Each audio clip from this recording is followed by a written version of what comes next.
baru pemanasan katanya. Nah, sekarang yang kedua ini yang mungkin sudah yang menyala-menyala ini. Tadi baru pemanasan, sekarang yang menyala-menyala. Jadi untuk mempersingkat waktu saja, kami langsung kepada Bapak untuk bersedia memberikan ceramah agamanya. Waktu dan tempat kami persilakan.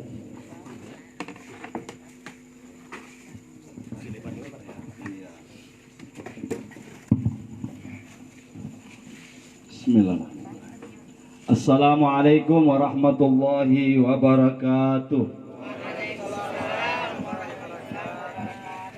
Alhamdulillahi rabbil alamin. Wassalatu wassalamu ala ashrafil anbiya'i wal mursalin Sayyidina wa maulana Muhammadin wa ala alihi wa sahbihi ajma'in, amma ba'd. Saya lupa tadi ada juga agama sahabat. Salam sejahtera buat kita sekalian. Kalau ada juga orang balik Om Swastiastu. Sekarang sudah 5 Pak, lengkap itu. Coba dengar Pak Jokowi. Assalamualaikum, salam sejahtera, Om Swastiastu, Namo apa itu? Namo Buddhaya, salam kebajikan. Lengkap. Bapak-bapak, ibu-ibu, kaum muslimin dan muslimat yang dirahmati Allah, puji syukur kehadirat Allah Subhanahu wa taala pada malam hari ini kita bersama-sama duduk di sini. Ada sahabat-sahabat agama sahabat, bapak-bapak dari kerukunan Majemuk yang saya hormati, utamanya ketua Majemuk yang juga merangkap tadi sebagai MC, ada ketua Al-Ikhlas, kita semua yang kumpul di sini. Tujuan kita datang ke sini jauh-jauh. Saya seumur hidup di Parigi, baru juga saya masuk di sini. Jalan tadi saya bilang gosok, saya jangan mutakandas oto pendek. Apa sana panjang sekali perumbu. Tapi saya bilang tadi saya mau gosok, kalau tak tanam kan banyak orang yang bangka. Bapak ibu kaum muslimin dan muslimat yang dirahmati Allah, Ustaz Ismail tadi sudah sampaikan banyak hal sama kita, ya. Intinya di kehidupan dunia ini semua agama tentu mengajar kita hal yang baik. Demikian halnya umat Islam, ya. Kita umat Islam punya pedoman. Nah, ini kenapa sekarang ini banyak orang yang kehilangan kompas. Beragama dia tapi seperti tidak beragama, ya. Di KTP Islam, KTP Kristen, Hindu, tetapi kalau dilihat tingkah lakunya jauh dari nilai-nilai agama. Penyebabnya adalah pertama, mungkin kita jarang berkumpul di tempat-tempat seperti ini. Ini alhamdulillah kita berkumpul begini Pak, semangat lagi. Kalau bahasa Al-Quran bilang girah, semangat lagi. Bukan berarti penceramah itu datang, itu yang datang pintar-pintar, tidak. Kita ini sebagai motivator, memberi motivasi. Kita juga masih banyak kekurangan. Cuma kita datang saling watawasau bil haq, watawasau bis sabri. Nasihat menasihati tentang kebenaran, nasihat menasihati tentang kesabaran. Kita datang ke tempat takziah seperti ini nasihati orang supaya sabar, ya. Begitu bapak-bapak ibu. Kenapa kembali kepada tadi? Kenapa kita banyak kehilangan arah? Pertama, kita tidak mengikuti pedoman kita. Sekarang saya mau jelaskan kepada kita tempat ini. Mungkin pernah saya jelaskan di sini. Saya kurang paham kalau agama lain. Tapi kalau agama kita Islam, kita umat Islam punya nama kitab suci. Kitab suci kita Al-Quran. Semua agama punya kitab suci. Yang kitab suci itu harus dipelajari, kemudian dimengerti, kemudian diamalkan. Tidak cukup cuma dibaca. Sekarang ini banyak orang cuma baca Quran. Bahkan dilombakan itu di MTQ, lomba baca Quran. Tetapi apakah semua umat Islam ini mau mengamalkan isi Al-Quran? Ini yang harus menjadi tanda tanya sama kita. Al-Quran 30 juz, 114 surah. Di situ dia. Tetapi saya jelaskan sama kita, atau mungkin kita sudah paham. Tidak cukup kita umat Islam ini cuma pakai Quran. Maka sekarang banyak orang itu saling salah menyalahkan saling tuding menuding gara-gara tidak ada dalam Al-Quran. Ya, sekarang saya mau jelaskan, dalam agama kita ini tidak cukup cuma Al-Quran. Saya mau kasih contoh. Dalam Al-Quran 30 juz itu perintah sholat itu terulang sebanyak 62 kali. Wa aqimus shalah, wa aqimus shalah, wa yu'tuz zakah, wa yuqimunas shalah. Itu 6 sholat di perintah sholat itu ada dalam Al-Quran 62 kali disebut-sebut. Tetapi saya mau tanya sama bapak ibu-ibu, apakah pernah ada disebut dalam Al-Quran sholat duhur, sholat maghrib, sholat isya? Yang ada dalam Al-Quran sholat fajar. Kemudian yang kedua sholatul wusta. Tidak ada itu sholat duhur, tidak ada sholat asar dalam Al-Quran. Jadi jangan bilang yang penting Al-Quran. Tidak cukup kalau cuma Al-Quran. Tidak cukup. Ya, kita mau berlomba-lomba supaya hafal Quran, boleh. Silakan hafal Quran. Tapi tidak cukup cuma Quran. Tidak cukup. Maka pentinglah kita taklim seperti ini. Di mana kita dapati itu sholat asar 4 rakaat, sholat duhur 4 rakaat. Di mana kita dapatkan? Itu kita dapatkan dalam hadis Nabi Sallallahu Alaihi Wasallam. Maka perlu pakai hadis. Dalam hadis sholatul asri, sholatul fajri. Dalam hadis itu 5 disebut. Sholatul zuhri, sholatul fajri, sholat subuh itu fajar. Sholatul asri, asar, maghrib, isya. Tetapi seperti yang tadi, tidak cukup cuma pakai hadis. Tidak cukup pakai Al-Quran, tidak cukup pakai hadis. Di dalam hadis tidak pernah dijelaskan bagaimana tata cara sholat. Cuma kita disuruh sholat 4 rakaat, bagaimana caranya? Cuma disebut ruku, disebut sujud. Modelnya bagaimana? Nah, modelnya inilah yang disebut diajarkan ulama-ulama kita. Inilah yang disebut ijma'ul ulama. Ijma. Apa itu ijma? Kesepakatan para ulama. Maka perlu kita bermadhab. Madhab itu kita 4 yang muktabar. Mazhab Syafi'i, mazhab Hambali, mazhab Hanafi, mazhab Maliki. Kita Indonesia rata-rata mazhab Syafi'i. Jadi Imam Syafi'i ajarkan kepada kita, tata cara ruku begini ruku. Kalau ruku itu nama sebutnya i'tidal. Ya. Ruku itu bermakna mustaqim, lurus. Siapa yang ajarkan kita itu? Bukan Nabi yang ajar. Tidak ada dalam hadis. Itu ada dalam kesepakatan ulama. Maka kalau ruku harus lurus. Begini. Tidak bisa terlewat. Tangan harus di lutut. Tidak bisa terlewat. Tidak juga biasa begini. Ini dimaklumi mungkin sakit belakang. Ya, mungkin.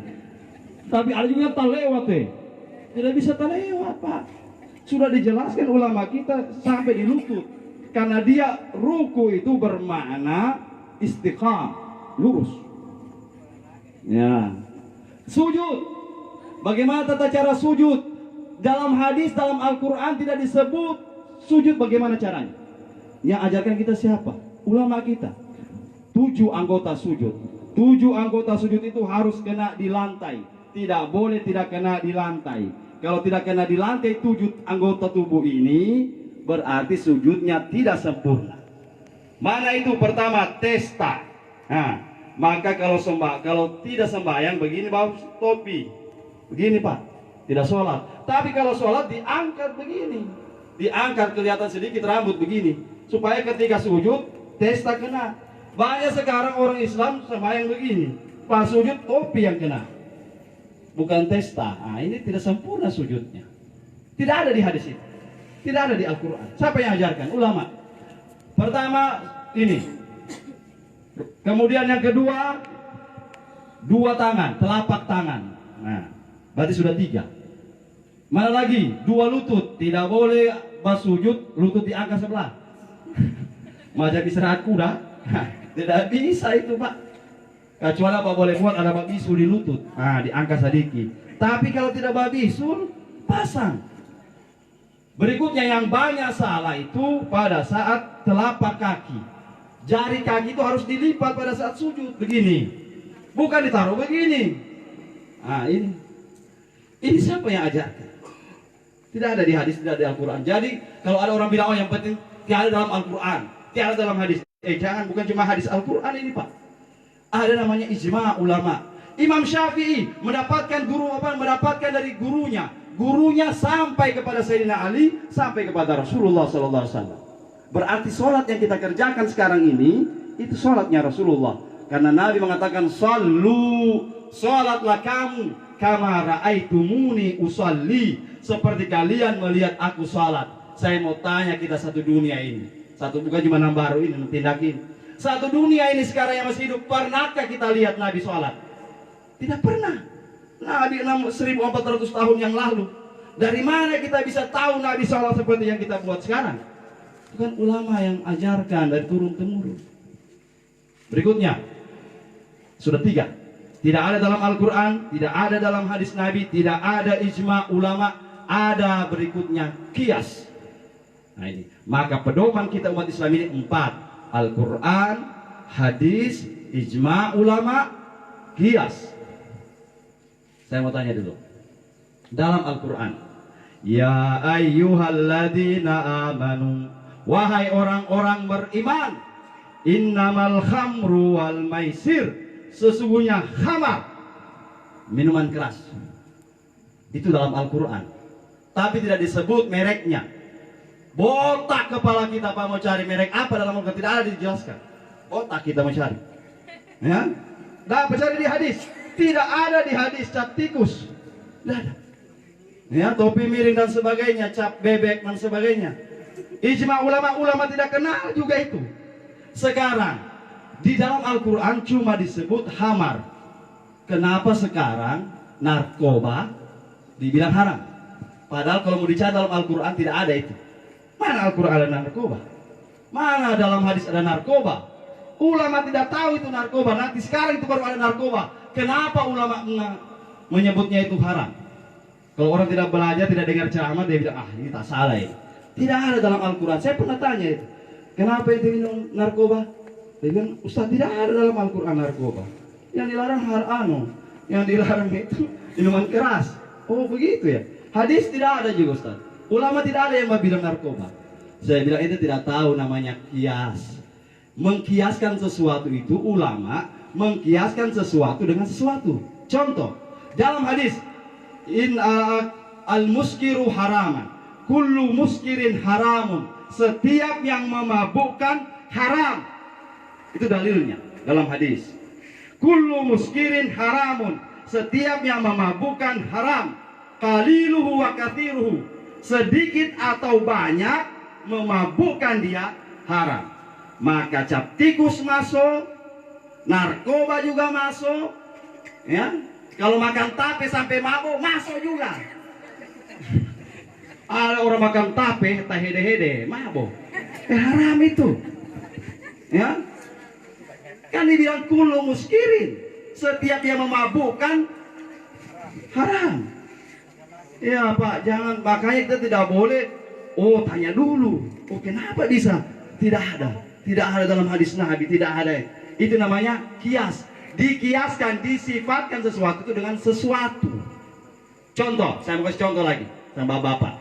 Dalam Al-Quran, dalam hadis, wala taqul lahuma uffin, jangan sekali-kali kamu sama orang tuamu, sama papamu mengucapkan kalimat Kalau anak-anak tidak belajar, dia bilang, oh babanta tidak boleh, batampeleng boleh. Karena dalam Al-Quran tidak ada itu dibilang batampeleng papa boleh, tidak, diharam. Nah ini Pak, mau tak salah orang, ya.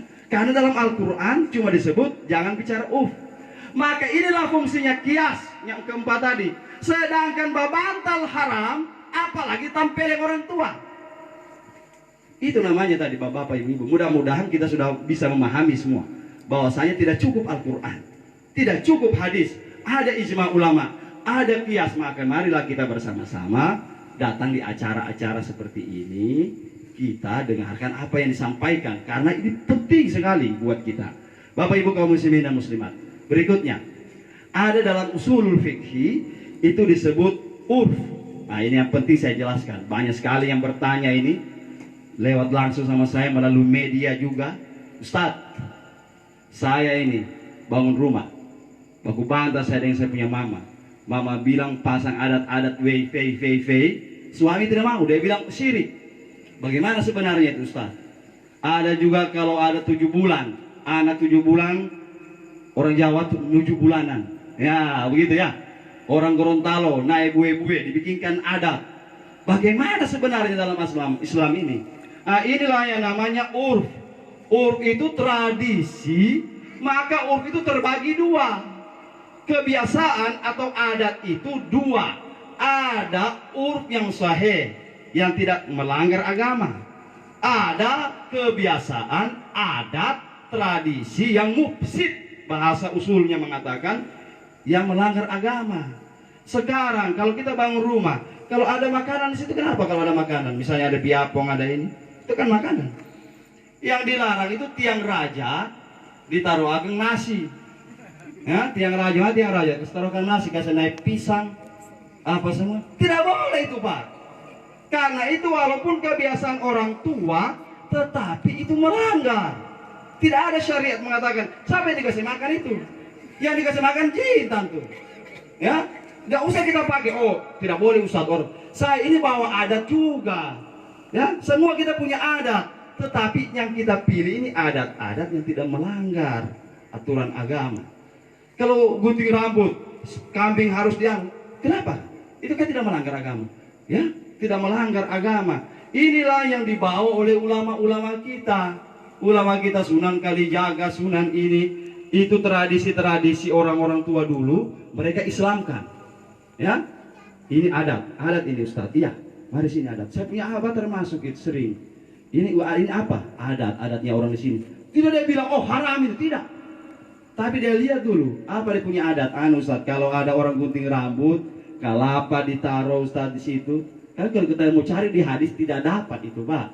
Dalam Al-Quran lebih soe lagi. Kenapa sekarang kalau ada gunting rambut ada kelapa di situ? Kemudian ada kelapa, ada dia punya apa bunga-bunga. Sekarang saya mau tanya, niatnya itu untuk apa? Maka kalau menentukan hukum itu ada namanya ilat. Sebab itu hukum. Tidak boleh ada orang bikin amalan haram, bid'ah. Kau tahukah ilatnya itu? Ilat itu maksudnya kenapa sampai dia diharamkan. Sekarang kalau ada orang taruh minyak apa, gunting rambut taruh kelapa, apa niatnya? Itu kita tanya dulu. Niatnya supaya anak ini jadi begini, ya, supaya anak ini jadi lembut. Karena kalau akikah Pak, beda. Ini sebenarnya saya mau jelaskan tentang akikah. Nah ini, setelah begini selesai, oh rupanya manfaatnya dia niatkan untuk supaya anak ini begini, anak ini cerdas, anak ini bagaikan kelapa. Kelapa itu dari ujungnya sampai bawahnya bermanfaat semua. Orang tua niatkan supaya itu. Ini, apakah ini dibilang haram? Tidak bisa kita bilang haram, karena niat mereka bagus. Yang haram itu apa? Darah. Begitu ada anak lahir, cerah, ambil darah, taruh di sini testanya anak. Haram Pak. Darah itu najis. Darah najis. Darah semua darah ini sekarang banyak ke kita ini. Kalau dapat ada luka, jilat. Minum darah najis itu. Ya, darah itu najis. Darah manusia, darah sendiri, darah hewan, najis. Najisun. Yang tidak najis cuma dua ini dalam agama kita. Darah yang tidak najis cuma dua. Apa itu? Hati dan limpa. Kenapa kalau potong sapi baku rebe ambil hati? Karena itu enak dan halal. Selain itu, mohon maaf, ada juga orang dia ambil darah, dia taruh di tampah, baru dia taruh di kulkas. Nah, baru digoreng, haram. Bapak Ibu. Ini perlu kita jelaskan ke masyarakat supaya masyarakat paham. Ya, itu darah tidak boleh. Maka kenapa perempuan haid tidak boleh sholat? Karena ada darah. Itu saja ilatnya. Orang mau tanya, kenapa perempuan haid tidak boleh sembahyang, tidak boleh mengaji? Karena darah, najis. Bapak Ibu. Jadi adalah kebiasaan-kebiasaan. Sekarang saya bicara tentang akidah. Termasuk termasuk kebiasaan di masyarakat di Parigi ini. Akikah dia bagi dua. Akikah hidup, akikah mati. Mana sebenarnya ini? Begini. Kata Imam Ahmad bin Hambal. Imam Ahmad bin Hambal ini imam mazhab.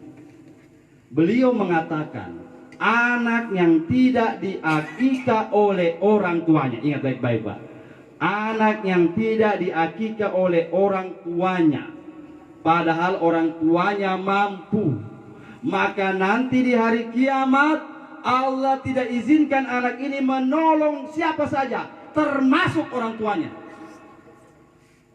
Sekarang, mohon maaf di Parigi Mautong ini banyak istilah beredar di masyarakat, beli darah. Beli darah itu bagaimana? Saya tanya, apa itu beli darah? Ustadz, ada orang bawa akikah, dia panebeng juga. Dia cuma kasih uang, tidak bawa potong. Hati-hati Pak. Itu yang disebut akikah, itu harus dipotong. Ada kambingnya. Sapi, lebih bagus kalau sapi. Asal jangan turun jadi ayam. Ustaz tidak mampu saya. Kalau belum mampu, bilang saja saya belum mampu. Potong aja dia punya rambut. Boleh. Tapi bukan berarti gugur kewajiban Pak. Kita kumpul doi. Ini kita heran sekarang, zaman sekarang. Beli motor bisa. Beli kasih bagus rumah bisa. Beli kambing untuk anak di akikah tidak bisa. Ini Pak, hati-hati. Ini kan banyak sekali. Sekarang ini urf, termasuk tradisi. Tradisi yang banyak mengatakan tidak usah. Ada juga paham anak pertama saja Ustaz. Anak selanjutnya tidak boleh. Aduh, ya. Maka ini yang kita harus luruskan, mudah-mudahanlah di acara-acara takziah seperti ini. Itu semuanya, semua anak harus diakikah kalau orang tuanya mampu. Sampai batasnya kapan? Batasnya sampai anak ini balik. Kalau ini anak sudah balik, terlepas tanggung jawab orang tua. Nanti ini anak berakikah dirinya sendiri nanti. Kalau betul tidak mampu. Cuma sekarang banyak yang mampu tetapi tidak mau melaksanakan akikah. Ya. Akikah kapan? Hari ke-7. Tidak bisa hari ke-7. Tambah lagi. Hari ke-14. Tidak mampu hari 14. 21. Sampai itu anak. Ada yang perlu saya sampaikan di akikah. Akikah mati kalau orang di sekarang ini, kalau ada orang meninggal dia potong kambing, baru disebut akikah mati. Akikah mati itu menjaga kemungkinan jangan-jangan ini orang tidak diakikah. Waktu dia kecil tidak diakikah, dia cerita saya tidak diakikah. Kalau meninggal saya akikah, itu boleh. Tetapi kalau dia sudah cerita, oh saya sudah diakikah dulu. Begitu dia meninggal dipotong lagi, baru dibilang akikah. Bukan akikah itu lagi namanya. Ya, bapak-bapak, ibu-ibu, ya, yang perlu diperhatikan dalam akikah, satu, binatang yang diakikah itu upayakan makanannya yang harus masak. Beda dengan kurban. Kalau kurban haram hukumnya kasih daging kurban sudah dimasak, tidak boleh. Yang boleh harus mentah. Makanya bapak potong kambing, sapi kurban, hari raya kurban harus mentah. Beda dengan akikah. Kalau akikah itu harus masak. Maka diundang orang datang ke rumah atau dibawa ini daging yang sudah masak sama anak-anak panti, anak yatim. Kalau akikah orang kaya boleh makan. Ingat, akikah orang kaya siapapun bisa makan. Sesuai, yang penting orang yang punya akikah kasih. Tapi kalau daging kurban haram orang kaya makan. Sekarang heran, kaya makan daging kurban juga. La ilaha illallah. Pahamkah kita berpuru Pak? Kalau kita mampu beli daging, jangan dimakan itu daging kurban.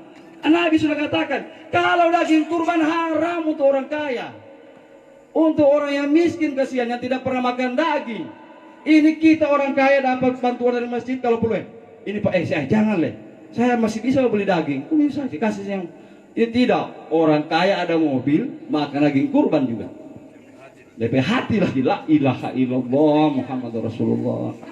Bapak-bapak, ibu-ibu yang dirahmati Allah Subhanahu wa taala. Mudah-mudahanlah kita di tempat ini, kita yang sedikit-sedikit ini begini saja, ya. Kita tahu sedikit tentang akikah, tentang sholat, tentang puasa, zakat. Yang intinya di acara kematian begini, pertama, sebagai akhir ceramah, ketika saudara kita meninggal dunia, yang pertama kita lakukan adalah sesuai dengan hadis Nabi. Ketika ada orang sakaratul maut, lakinu mautakum bi kalimati la ilaha illallah. Talkinkan orang yang akan mati di antara kamu dengan kalimat la ilaha illallah. La ilaha illallah. Dia sudah ucapkan la ilaha illallah. Stop. Jangan ulang-ulang lagi. Supaya dia jadikan akhir kalimatnya itu sudah itu. Lagi datang lagi yang satu lagi. La ilaha illallah. Ayo so kacau sudah orang. Tadi sudah ditalkin. Datang lagi batalkin. Datang lagi batalkin.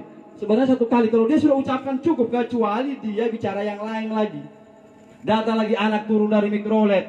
Wah, orang kira mau talkin. Padahal dia bisnis sama papanya. Papa, satu pesan, pertahankan napas papa. Mau ditahan. Orang kira dia mau batalkin la ilaha illallah juga diterima bapaknya. Papa, tahan apa pak? Tahan. Beri mamo. Bagaimana mau ditahanin napas semua pigi? Setelah itu kita periksa. Ini sekarang banyak periksa akan dulu orang tua. Ini anak-anak muda ya, anak-anak muda yang saya kasih tahu. Orang tua tahu semua. Kalau sudah ada orang sakaratul maut, saya nggak mati, kita mau cari orang tua. Coba periksa akan dulu sana. So kapan, so dekat atau tidak? Kita periksa sendiri saja, ya.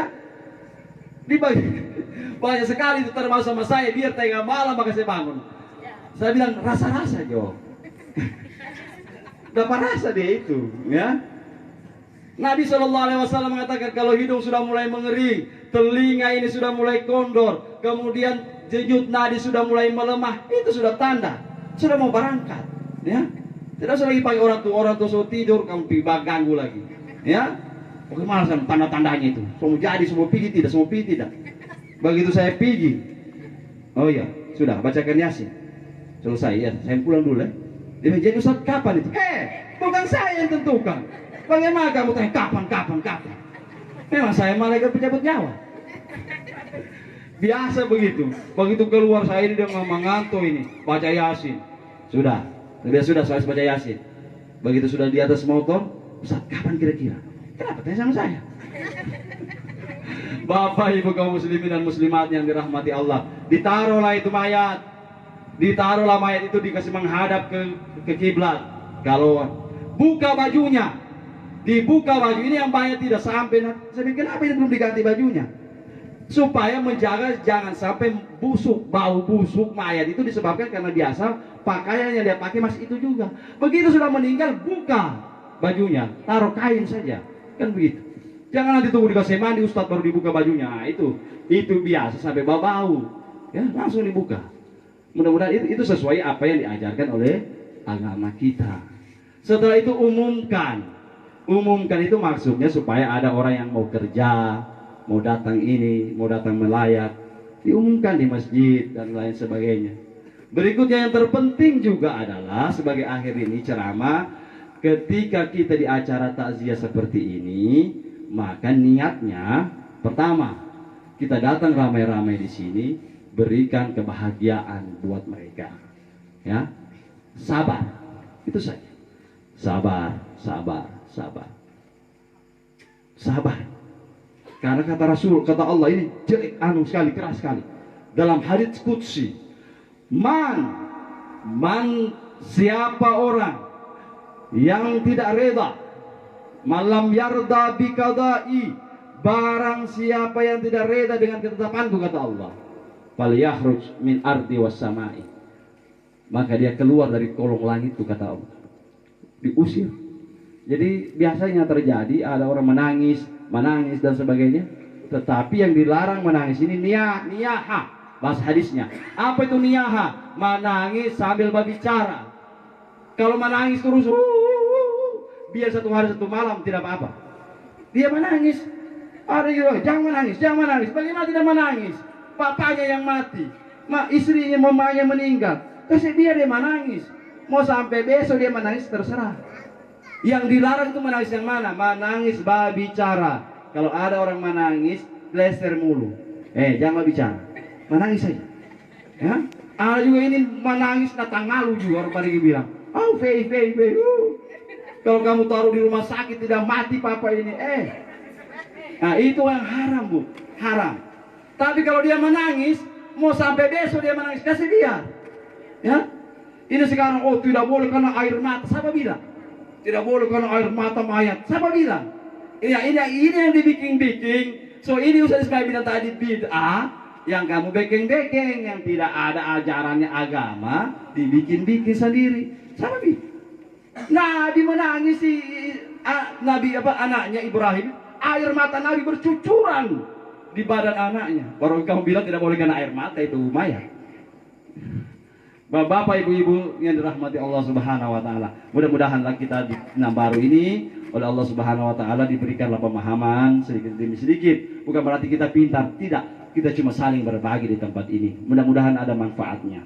Kalau ada yang kurang yang saya sampaikan, mohon maaf. Kalau kasar, mohon maaf juga. Apa yang saya sampaikan itu demi untuk kita semua di tempat ini. Karena saya cinta sekali orang-orang di enam baru ini ya.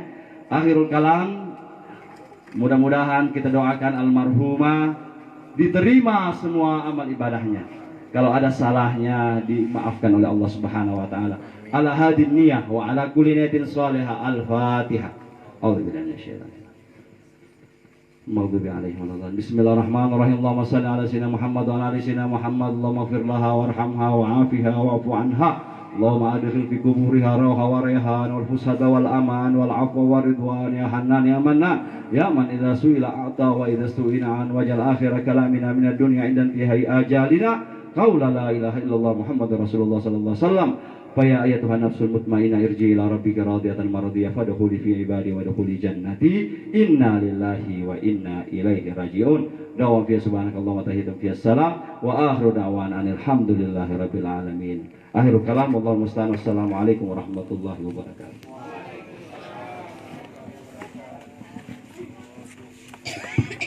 Ya, demikianlah tadi ceramah agama yang sama-sama kita dengarkan.